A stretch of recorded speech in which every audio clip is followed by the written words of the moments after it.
Hello സുഹൃത്തുക്കളെ, ഞാനിന്ന് വന്നിരിക്കുന്നത് ഒരു കാട്ടുപാവലിൻ്റെ വീഡിയോയുമായിട്ടാണ്. പണ്ടൊരിക്കൽ വയനാട് പോയിട്ട് വന്നപ്പോൾ ഒരു വിത്ത് കൊണ്ട് നട്ടതാണ്.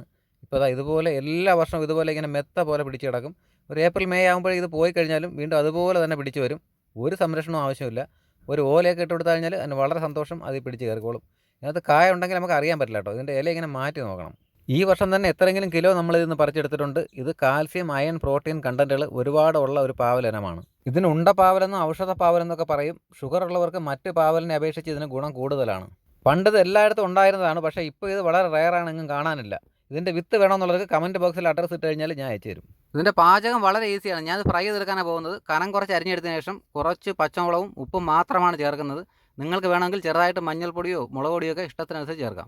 ഇതിൻ്റെ ഒരു പ്രത്യേകത, മറ്റ് പാവലിനെക്കാട്ടിയും കയർപ്പ് കുറവാണ്, രുചിയും കൂടുതലാണ്. അപ്പോൾ നമ്മളെ കാട്ടുപാവൽ ഫ്രൈ ആയി കഴിഞ്ഞു. ഇനി ഇതിനോടൊപ്പം ഒരു നല്ല കട്ടൻ ചായ ഇട്ട് കുടിക്കാനാണ് പ്ലാൻ.